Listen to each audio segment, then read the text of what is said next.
बाहर ही सुर्ख लाल जोड़े में ऊपर से नीचे तक दुल्हन बनी वो बहुत सुंदर लग रही थी, लेकिन उसके चेहरे पर कोई खुशी नहीं थी। वह चुपचाप अपना सारा सामान बैग में रखती जा रही थी। तभी दरवाज़ा खुलने और फिर बंद होने की आवाज़ सुनकर उसका दिल जोर से धड़क उठा। वह जैसे खड़ी थी वैसे ही पीठ घुमाए खड़ी रह गई। दिल बहुत तेज़ धड़कने लगा। ओह, तो जाने की तैयारी हो रही है। ये जानते हुए भी कुछ देर पहले ही तुम विदा होकर इस घर में आई हो, और आज हमारी शादी की पहली रात है और तुम अपना सामान पैक कर रही हो। जानती हो ना, इस दिन के लिए तुम्हारे पास आने के लिए मैंने कितने समय का इंतज़ार किया। देवांश की सख्त और हैरान आवाज़ सुनकर वह अचानक पलटी। उसकी टांगों की जैसी ताकत ही खत्म हो गई थी। सामने देवांश तैयार खड़ा था। आज उसने अपने बालों को जेल लगाकर पीछे की ओर सलीके से कर रखा था, मगर पारुल को इस समय इस खूबसूरत इंसान में कोई दिलचस्पी नहीं थी, बल्कि देवांश के यहाँ आ जाने से उसे अपने अधूरे रह गए योजना का दुख जरूर था। मेरे पास मत आइए, मैं अब और नाटक नहीं कर सकती। बहुत कर ली आपने अपनी मनमानी, लेकिन अब और नहीं। इतना कहकर वह बैग बंद करके जाने के लिए आगे बढ़ी ही थी कि देवांश ने एक झटके से उसकी कमर में हाथ डालकर उसे अपने सीने से लगा लिया। नहीं पारुल, अब नहीं। देवांश अब चुप खड़ा तमाशा नहीं देखेगा। तुम मुझे छोड़कर कहीं नहीं जा सकती। मेरी मोहब्बत और मेरे प्यार का जितना मजाक बनाना था बना लिया। अगर तुम मुझसे जान मांगती तो मैं दे भी देता, लेकिन मुझसे दूर जाने के लिए जो कुछ तुम कर चुकी हो उसका परिणाम अब तुम्हें पूरी जिंदगी मेरे प्यार के बंधन में रहकर भुगतना होगा। जो आग मेरे दिल में तुमने लगाई है उसमें तुम्हारा जलना भी जरूरी है। अपने बेहद करीब खड़ी उसके कांच जैसे साफ चेहरे को आंखों से होंठों तक गहरी नज़र से देखते हुए धीमी आवाज में बोला। कितनी इच्छा थी इन होठों को चूमने की। शादी के बाद से मेरे दिल में तुम्हें अपने पास महसूस करने की चाह और बढ़ गई थी कि मैं जी भर कर तुम्हें अपने पास महसूस कर सकूं। उसकी नज़रें उसके होठों से फिसलती हुई गर्दन तक पहुंची और फिर उसकी धड़कनों तक ठहर गई। उन्हीं धड़कनों से तो देवांश के दिल की धड़कन को ताकत मिलती थी। वह अपनी और उसकी धड़कनों को एक करना चाहता था, बल्कि पारुल उससे दूर जाना चाहती थी। पारुल उसकी गहरी नज़रों और पास आने की गर्मी से घबरा गई। वह उसकी बाहों में छटपटाने लगी। उसकी हल्की सी नज़दीकी पर ही वो पसीने से भीग गई। छोड़िए मुझे देवांश, जाने दीजिए मुझे। ये रिश्ता नहीं चाहिए। मैं आपसे प्यार नहीं करती। क्यों नहीं समझते कि मैं आपके लायक नहीं रही? क्यों जिद कर रहे हैं? भगवान के लिए मेरा पीछा छोड़ दीजिए। वो बेबसी से रो पड़ी। देवांश ने उसके पेट के चारों ओर अपने मजबूत हाथ लपेट दिए और उसे और पास खींच लिया। तुम मेरे पास आ चुकी हो। अब तुम्हें खुद ही समझ आ जाएगा कि तुम मेरे लिए कितनी खास हो। मैं तुम्हारी ज़िंदगी में इतना शामिल हो जाऊंगा कि तुम चाह कर भी मुझे खुद से दूर नहीं कर पाओगी। पारुल की सांस उसके सीने में अटक गई जब उसने देवांश के हाथों को अपने चारों ओर कसते महसूस किया। देवांश ने उसे अपने और करीब खींचकर उसकी पीठ को अपने सीने से लगा लिया और धीरे धीरे उसके कंधे पर रखा भारी दुपट्टा सरका दिया।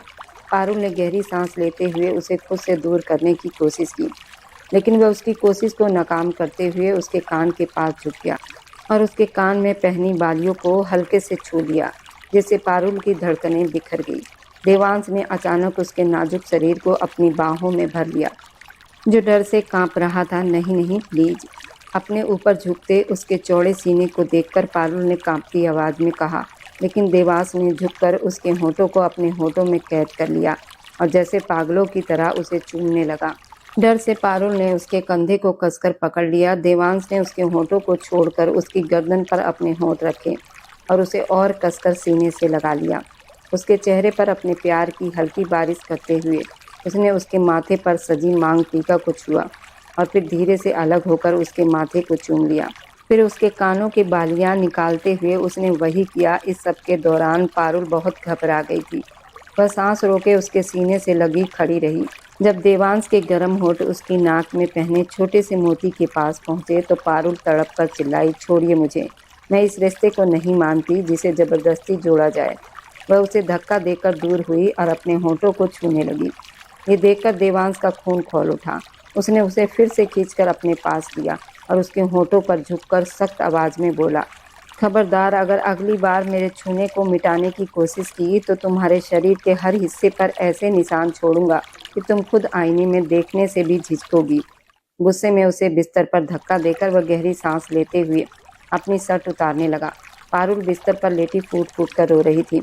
उसे यकीन नहीं हो रहा था कि उसका सबसे प्यारा दोस्त, जो हर पल उसकी ताकत बना रहता था, जिंदगी के हर मोड़ पर उसके साथ खड़ा रहता था, वह इतना सख्त कैसे हो गया। देवांश, आप समझते क्यों नहीं? मैं अब पहले वाली पारुल नहीं रही।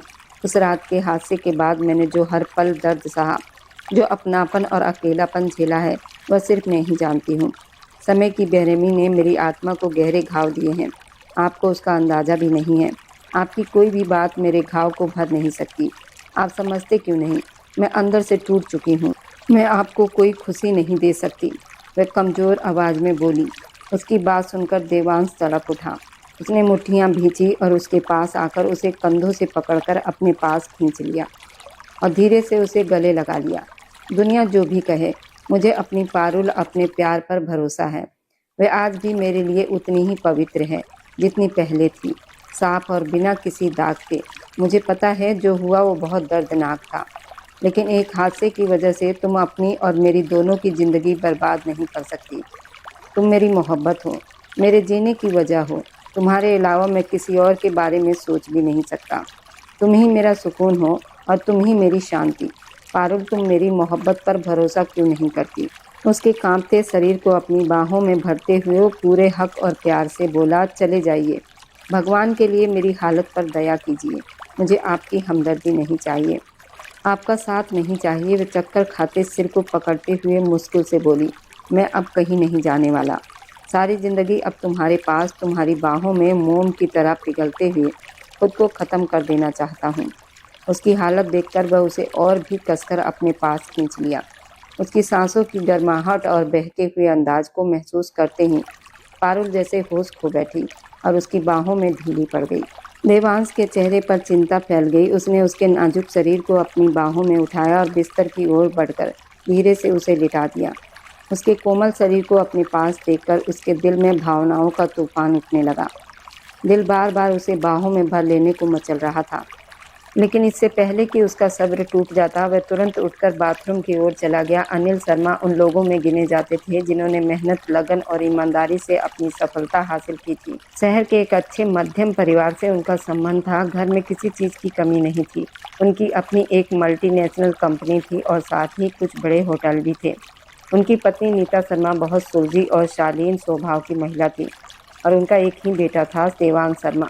अनिल शर्मा की पड़ोस की एक दोस्त थी जिसे बहुत गहरा रिश्ता था। मीना शर्मा के माता पिता के मरने के बाद अनिल शर्मा के माता पिता ने ही मीना शर्मा को सहारा दिया था।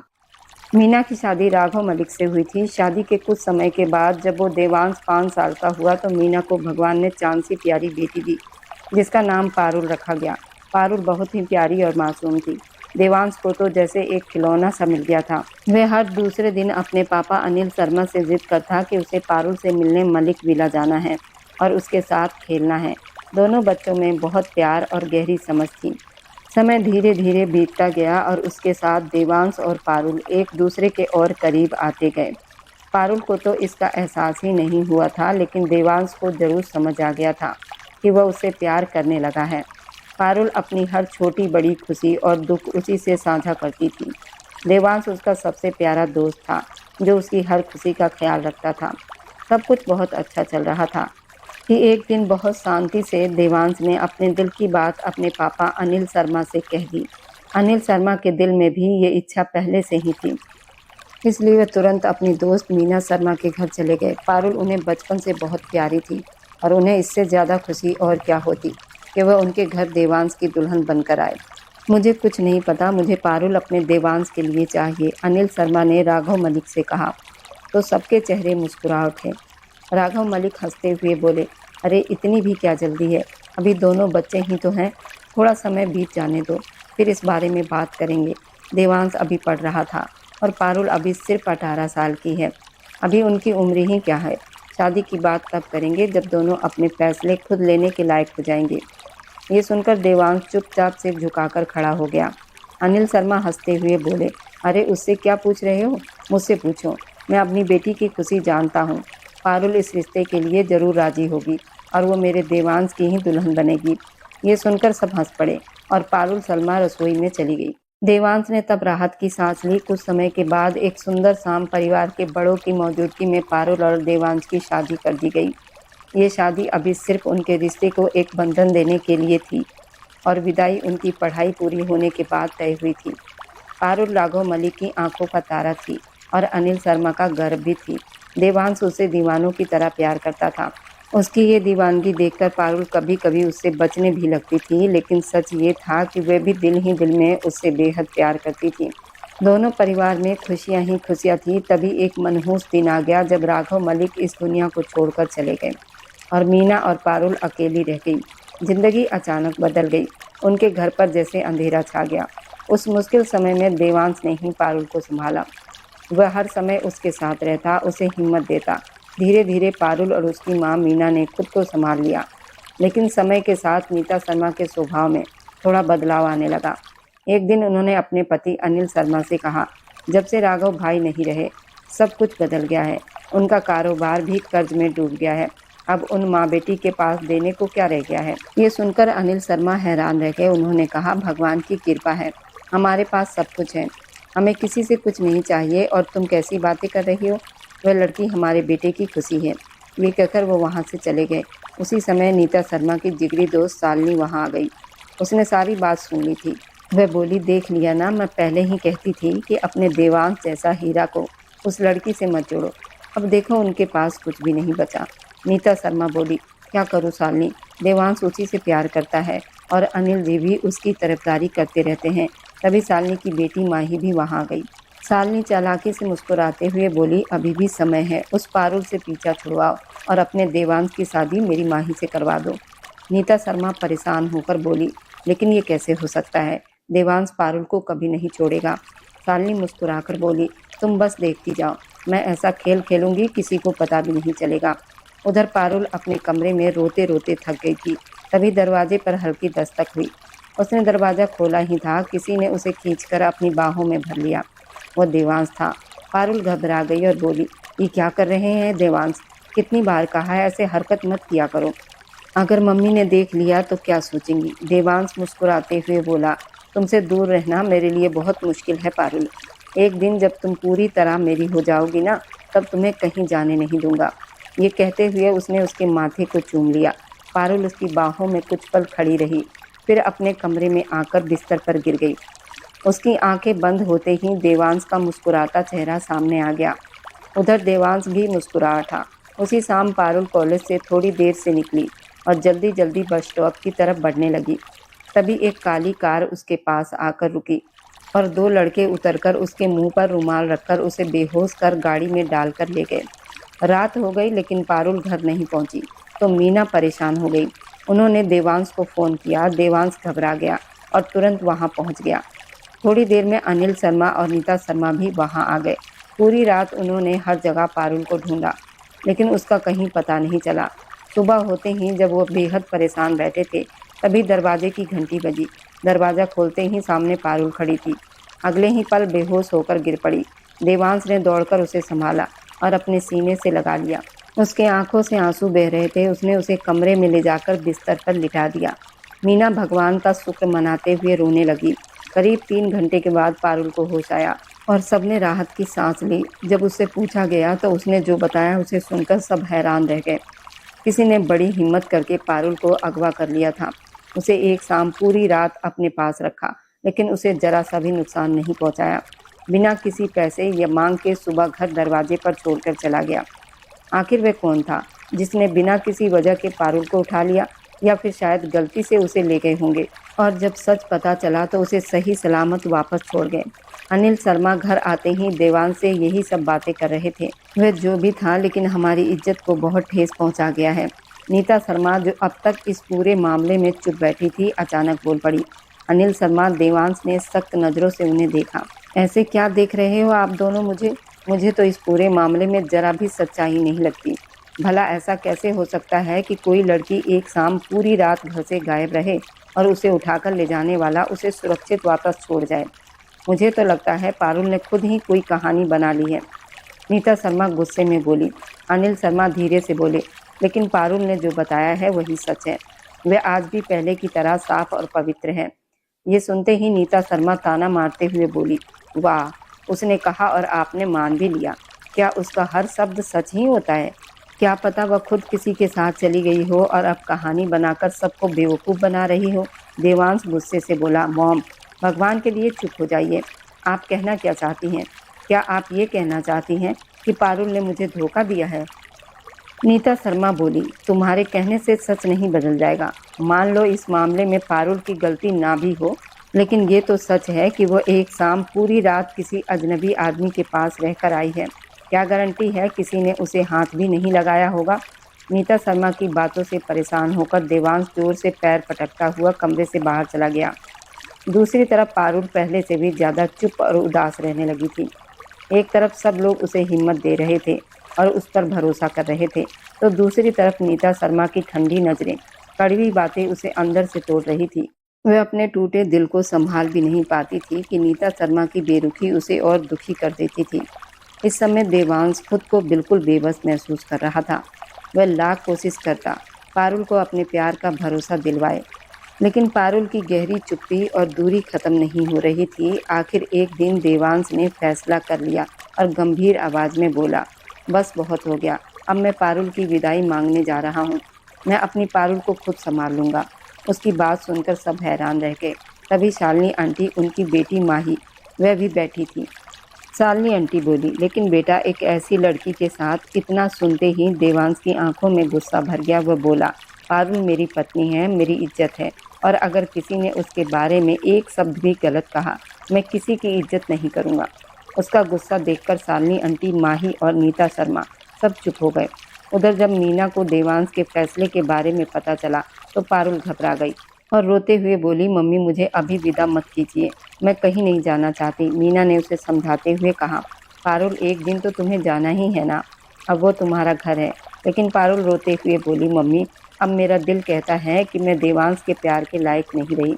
लोगों की नज़रें मुझे हर पल एहसास दिलाती है कि मुझ पर दाग लग चुका है। इस सब में मेरा क्या कसूर है मम्मी? ये कहकर वह मीना के सीने से लगकर रोने लगी। मीना की आंखों से भी आंसू बहने लगे। वह जानती थी कि समाज में लड़की की इज्जत कांच की तरह होती है, जो एक बार टूट जाए तो फिर जुड़ना मुश्किल हो जाता है। थोड़ी देर बाद मीना ने देवांश को फ़ोन करके कहा, बेटा, पारुल विदाई के लिए तैयार नहीं है। जब से उसे पता चला वह लगातार रो रही है। मुझे डर है कहीं उसकी तबीयत और ख़राब ना हो जाए। देवांश ने गहरी सांस लेकर कहा, आप चिंता मत कीजिए आंटी, मैं उसे समझा दूंगा। ये कहते हुए उसके मन में माँ की कड़वी बातें और लोगों के ताने गूंजने लगे। कुछ लोग कह रहे थे कि वे लड़की पूरी रात बाहर रही है, उसे शादी ख़त्म कर दो। कुछ लोग तरह तरह की बातें बना रहे थे। ऊपर से पारुल का विदाई से इनकार। ये सब सोचकर देवांश का मन भीतर ही भीतर जल रहा था। वह सीधे दिल्ली में बने मलिक विला पहुंच गया और पारुल के कमरे की ओर बढ़ने लगा। तभी मीना उसे बाहर मिल गई और बोली, वह कमरे में है, अब तुम ही उसे समझा सकते हो। इतना कहकर वह ऊपर चली गई। देवांश लंबी गलियारे से गुजरते हुए धीरे धीरे उसके कमरे की ओर बढ़ा, जैसे कोई अनजाना सा एहसास उसे खींच रहा हो। उसने धीरे से दरवाजे का हैंडल घुमाया तो दरवाज़ा खुल गया। कमरे में हल्की सी रोशनी थी, सिर्फ एक छोटी लाइट जल रही थी। उसी हल्की रोशनी में जब उसकी नज़र बिस्तर की ओर गई तो वह एक पल के लिए वहीं रुक गया। पारुल बिस्तर पर सो रही थी। गुलाबी रंग की ढीली शर्ट उसके नाजुक शरीर पर हल्की सी खिसकी हुई थी। उसके लंबे काले बाल तकिए पर बिखरे हुए थे और एक लट उसके चेहरे पर आकर टिक गई थी। वह करवट लेकर सो रही थी। एक हाथ गाल के नीचे दबाया था, दूसरा पेट पर रखा हुआ था। उसकी धीमी सांसें कमरे की खामोशी में साफ सुनाई दे रही थी। देवांश कुछ पल वहीं खड़ा उसे देखता रहा। उसकी नज़रें उसके चेहरे से हट ही नहीं रही थी। जब नींद में डूबी पारुल ने बेखबरी या खामोशी में करवट बदली तो उसके उस मासूम और नाजुक अंदाज पर देवांश शर्मा की रगों में दौड़ते खून की रफ्तार तेज हो गई। उसका दिल जोर से धड़क उठा। उसकी आंखों का रंग एक पल में बदल गया। उसी वक्त उसके कानों में अपने बाबा की आवाज़ गूंजने लगी, देवांश, वह अब भी मासूम है, उसे अपने साथ ले आओ, उसे इस जालिम दुनिया के रहमो करम पर मत छोड़ना। उस आवाज़ ने जैसे उसके अंदर चल रही जंग को और भड़का दिया। खुद पर ढेरों जब्त करते हुए वो धीरे धीरे आगे बढ़ा और बेहद नरमी से उसके करीब झुक गया। उसका कांपता हुआ हाथ पारुल के चेहरे की तरफ बढ़ा और उसके चेहरे पर बिखरे बालों को अपनी उंगलियों से धीरे धीरे समेटने लगा। उसके उंगलियों के स्पर्श से जब पारुल के रेशमी बाल हटे तो उसके चेहरे की नरमी देवांश की उंगलियों में जैसे घुल सी गई। उसे लगा जैसे वह किसी रेशम को छू रहा हो। उसकी सारी थकावट एक पल में गायब हो गई। मैं तो सिर्फ उसके बाल समेटकर उसका लिबास ठीक करके वहां से लौट जाना चाहता था, लेकिन पारुल के चेहरे की मासूमियत और उसकी नरमाहटों ने जैसे उसे बेखुद कर दिया था। उसकी उंगलियां उसके रुखसार पर ठहर ठहर कर घूमने लगी। आहिस्ता आहिस्ता उसके मजबूत हाथों के गर्म स्पर्श और उसकी गहरी निगाहों के घेरे में पारुल की नींद में खलल पड़ गया। वह हल्का सा कसमसाई तो देवांश की आंखों के कोने सुर्ख लाल होने लगे। नींद में डूबी पारुल अपने चेहरे पर सरकते उस अजनबी स्पर्श से बेचैन हो उठी और बड़ी मुश्किल से उसने अपनी भारी पलकों को उठाया। पहले सब कुछ धुंधला था, लेकिन धीरे धीरे उसकी नज़र साफ हुई और जैसे ही उसने अपने ऊपर झुके उस चेहरे को पहचाना, उसकी आंखें हैरानी से फैल गई। देवांश उसके ऊपर झुका हुआ था। वह कुछ कह पाती उससे पहले ही देवांश के दिल और दिमाग में चल रही जंग उसके काबू से बाहर हो गई और वह अचानक झुककर उसके होठों पर अपने होठ रख बैठा। ये पल इतना अचानक और बेखुदी से भरा था कि वह खुद भी खुद को रोक नहीं पाया। पारुल की आंखें बेयकीनी से फैल गई। उसका दिल एक पल को जैसे रुक गया और फिर इतनी तेज धड़कने लगा कि उसका पूरा जिस्म कांप उठा। उसकी सांसें थम गई और वह फटी फटी आंखों से उस हल्की रोशनी में देवांश को देखती रह गई, जिसका एक हाथ उसके गाल पर था और दूसरा उसके सिर के पास तकिए पर टिका हुआ था। देवांश पूरे एहसास के साथ उसके होठों पर झुका हुआ था। उसके होंठ गरम, नरम, बेहद मजबूत थे, जैसे उसकी सारी बेचैनी और भावनाएं उसी एक लम्हे में घुल रही हो। पारुल ने जब खुद को छुड़ाने की कोशिश की तो देवांश ने उसकी कलाइयों को अपनी पकड़ में थाम लिया। पारुल ने मजबूती में आंखें बंद कर ली, क्योंकि वह इसके अलावा कुछ नहीं कर सकती थी। तभी अचानक उसके जहन में वह काली रात पहुंच गई, जब नकाबपोश लोग उसे जबरदस्ती अपने साथ ले गए थे और वो पूरी रात घर से दूर रही थी। उसी याद ने उसके दिल में डर भर दिया। नहीं, मैं तुम्हारे काबिल नहीं रही। ये ख्याल आते ही उसने पूरी ताकत से देवांश को खुद से दूर करने की कोशिश की और उसके सीने पर जोर से धक्का दे दिया। इसके आगे की कहानी बहुत दिलचस्प रहने वाली है। क्या देवांश को अपनी पत्नी पर भरोसा रहेगा या नहीं, या फिर देवांश पारुल को छोड़ देगा? इसके आगे की कहानी बहुत ही रोमांच से और रहस्य से भरी है, तो इस कहानी को मिस ना करें। और मेरी वीडियो आप लोग जहाँ कहीं से भी देखते हैं, कमेंट में अपने शहर और राज्य का नाम ज़रूर बताएं। मुझे आप लोगों को कमेंट पढ़ने में बहुत आनंद आता है और मैं उन सभी का बहुत बहुत धन्यवाद करना चाहती हूँ, जो लोग मेरी वीडियो को देखते हैं, लाइक करते हैं और शेयर करते हैं। अगर आपको आज की कहानी पसंद आई है तो वीडियो को ज़रूर लाइक कीजिएगा और अपने दोस्तों के साथ शेयर भी कीजिएगा। और हाँ, अगर आपने अभी तक हमारे चैनल को सब्सक्राइब नहीं किया है तो ज़रूर सब्सक्राइब कर लें। मिलते हैं हम अपनी कल की एक और नई दिलचस्प कहानी के साथ। मुझ पर सदा अपना प्यार और स्नेह बनाए रखें। सभी को मेरा प्यार भरा नमस्कार दोस्तों। खुश रहें, स्वस्थ रहें, मस्त रहें।